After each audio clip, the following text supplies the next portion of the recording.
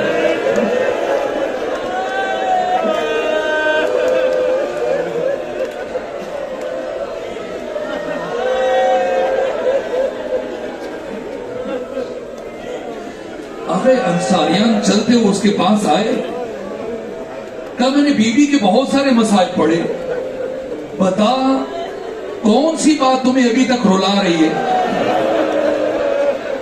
اس جوان نے کہا آقا انصاریان، شاید آپ کو معلوم نہیں ہے، میں تہران میں ہڈیوں کا ڈاکٹر ہوں۔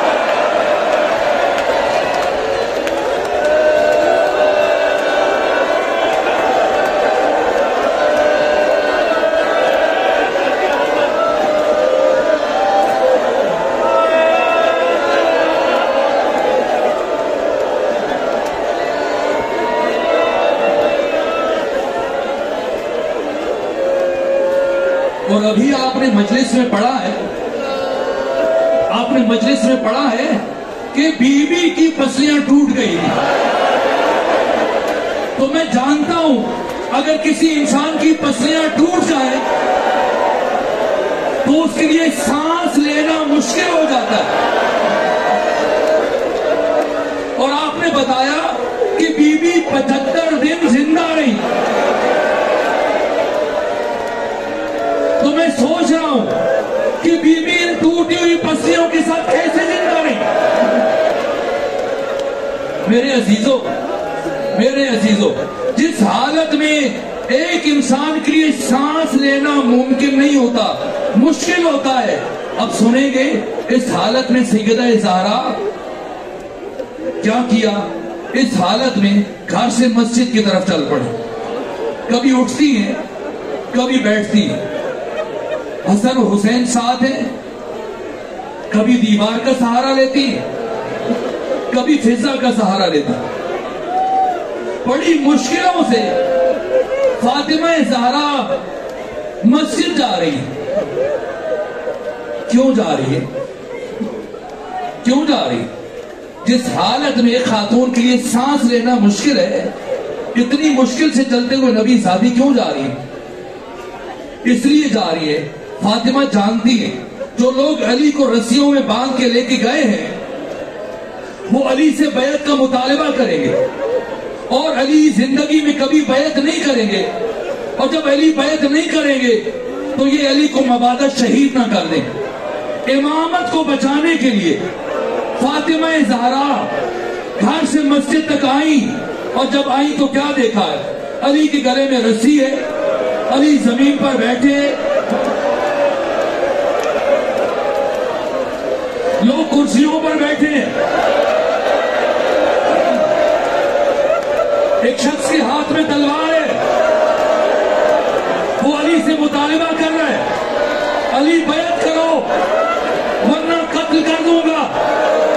اس حالت میں نبی زادی پہنچی، جیسے ہی مسجد نبوی میں داخل ہوئی وہ حافظہ ولایت، کیا کام کیا؟ کہا اچھا تم علی سے بیعت لینا چاہتے ہو، تم علی سے بیعت مانگو، میں ابھی اپنے بابا کی قبر پر بال کھول کے تمہارے خلاف دعا کروں گی۔ سلمان فارسی کہتے ہیں جب بی بی کی زبان سے یہ کلمات ادا ہو رہے تھے، میں نے مسجد نبوی کی دیواروں کو بلند ہوتے ہوئے دیکھا، اتنی بلند ہوئی کہ ایک درمیانے قد کا انسان ان کے نیچے سے گزر سکتا تھا۔ جیسے یہ جملے کہے، علی نے مجھ سے کہا اے سلمان فاطمہ سے کہو امت کے لیے بد دعا نہ کرے۔ بی بی پلٹ کے آئیں لیکن آ کر علی کے ساتھ کھڑی ہو گئی اور کہا چونکہ ولی خدا کا حکم تھا اس لیے میں نے بد دعا نہیں کی، لیکن جب تک علی کو نہیں چھوڑو گے فاطمہ گھر واپس نہیں جائے گی۔ دشمن مجبور ہوا، رسیاں کھولی، فاطمہ علی کو لے کے چلی۔ میں دست ادب جوڑ کر فاطمہ کی بارگاہ میں عرض کروں گا اے بی بی آپ کے دروازے کی حرمت کو پائمال کیا گیا، اے بی بی آپ کے دروازے کو آگ لگائی گئی، اے بی بی آپ کے اوپر جلتا ہوا دروازہ گرایا گیا، اے بی بی آپ کے رخسار پر تماچے لگے، اے بی بی آپ کے ہاتھوں پر تازیانے لگے، اے بی بی آپ کا محسن شہید ہوا، اے بی بی آپ بڑی مشکلوں سے چلتی ہوئی گھر سے مسجد پہنچی، لیکن اس ساری کوشش اور جہاد کے بعد آپ نے اپنے زمانے کے ولی خدا کی زندگی کو بچا لیا۔ لیکن میری لاکھ مرتبہ جان قربان آپ کی بیٹی ثانیہ زہرا پر،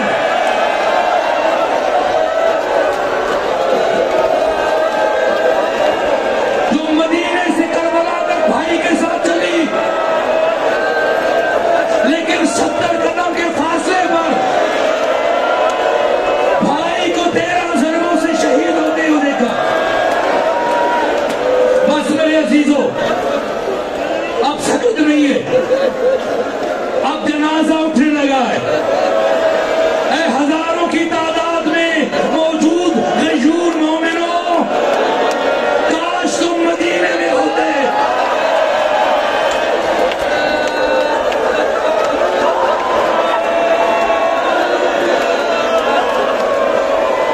رات کی تاریکی میں جب جنازہ اٹھا صرف 3 صحابی شامل تھے، سلمان، ابو ذر، مقداد۔ میرے عزیزوں غسل کفن دیتے ہوئے آج علی کے ساتھ ہم آواز ہو جائیں، آج اس طرح روئیں جیسے علی رو رہے تھے۔ سنیں گے جب علی نے بی بی کی شہادت کی خبر سنی، جب سلمان نے بتایا علی فاطمہ زہرا شہید ہوئی، بی بی وفات کر گئی، فسخط علی وجہہ، علی ابن ابی طالب منہ کے بل زمین پر گرے۔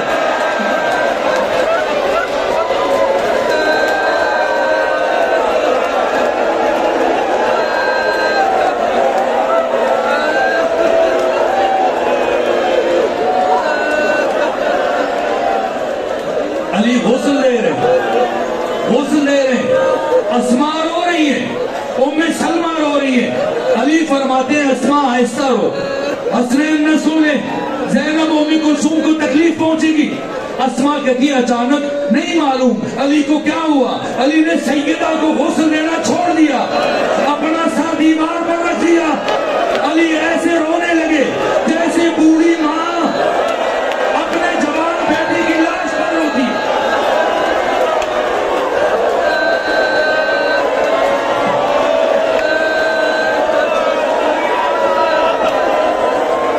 اسماء کہتی علی آپ تو مجھے منع کر رہے تھے، خود کیوں رو پڑے؟